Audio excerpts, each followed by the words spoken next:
Well, Lindsay Dixon is a registered pharmacist in Victoria. She oversees operations for the Heart Pharmacy Group and hosts a YouTube series called The Friendly Pharmacy 5. So, Lindsay, thanks so much for making some time for us this afternoon.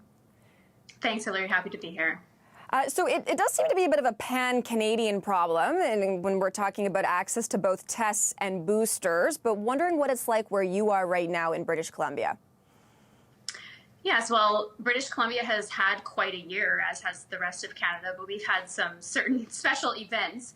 So, British Columbians have been dealing with fires, extreme heat, most recently flooding, and now on top of our Delta variant pandemic, we have Omicron, and this is coming at us quite swiftly here.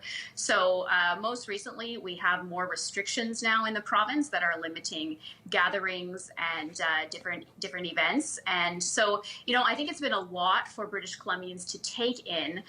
Multiple states of emergency, a lot of communications, and it's been difficult even for healthcare professionals to really get a good grasp of what's going on here.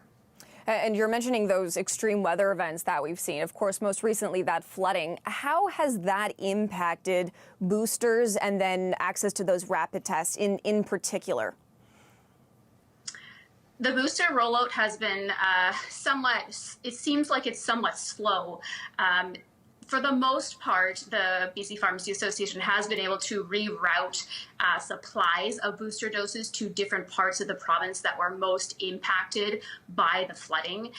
But definitely we saw some challenges as far as supplies of boosters. Rapid tests have been something that I think have been a bit of a missed opportunity here in British Columbia. It sounds like these may be rolling out to the public in mid-January to late January, but we have not really seen rapid tests being given out to the public. So I don't think that was an issue as far as flooding or anything like that goes. It's just something that the province hasn't really acted upon until recently.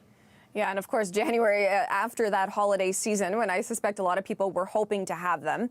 Now, what we did hear recently, of course, just less than 24 hours ago, were new restrictions brought in that province. Wondering if you think that the public is going to accept this? Are they going to buy into this? How do you sort of foresee this playing out? There definitely is pandemic fatigue, and there's a lot of anxiety and frustration that's going on. But I also find it encouraging that we do see a lot of people who are seeking out rapid tests, who are trying to be careful about who they gather with. Even though there are not any travel restrictions, I do see that there is a good majority of people that are really wanting to do the right thing. It's unfortunate that we don't have all the tools like rapid tests to give out to patients so they could use them, say, before a gathering. But I think that there will be good adherence, and that's all that we can really hope for at this point, is that the public will still be engaged. They will understand the seriousness of this and not look at it as only an individual issue, but as a community issue. And British Columbia has been able to do this before. We can do it again. So I'm trying to remain optimistic at this point. And Lindsay, I know that part of your work is about trying to counter disinformation. Of course, there's been a lot of it out there over the course of the pandemic. You do this through your YouTube series. What kind of challenges has disinformation presented in this most recent phase of the pandemic? I think that disinformation has been an issue throughout the pandemic, which is why I started the Friendly Pharmacy 5 channel.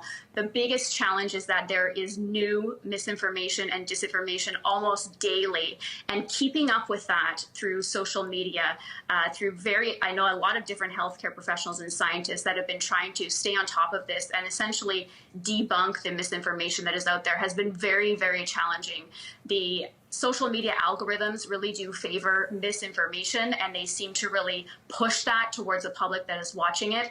And so trying to be a clear voice of credible communication, trying to provide clear evidence and scientific information about the pandemic, about vaccinations, especially most recently the pediatric vaccinations, is definitely challenging because you're really up against quite a great deal of misinformation. And before you go, I do want to ask you about a little bit of good news we had today. Of course, the FDA announcing that it's authorized that Pfizer antiviral COVID-19 pill. Of course, the hope here is that maybe this will keep people out of hospital, that this is something that they could perhaps take at home. What potentially could this mean for the pandemic? And in particular, wondering from your view as a pharmacist, what do you think this could mean? I think that this is a very positive decision from the FDA, and hopefully that Health Canada will follow. This is an oral treatment that can be taken at home. It can help to keep people out of the hospitals. It is an excellent tool that we have in addition to vaccination and all of our other public health measures. So I think that as far as pharmacy goes, it's something that we could dispense at pharmacy level. It's not been authorized by the FDA for prophylaxis, but it's something that could easily be prescribed by your family physician, even via a virtual consult, and then dispensed at the pharmacy. So as long as supply is there, pharmacists should be able to dispense this once Health Canada approves it. So I think it's very positive. They were reporting about 89% efficacy with Paxlovid. And so if that proves to be true, it could definitely be a game changer for the coming months of the pandemic. Okay, and let's hope that is true. Of course, we'll be watching and waiting for any news out of Health Canada on all of that. Lindsay Dixon, thanks so much for making time for us this afternoon. Thank you. Take care.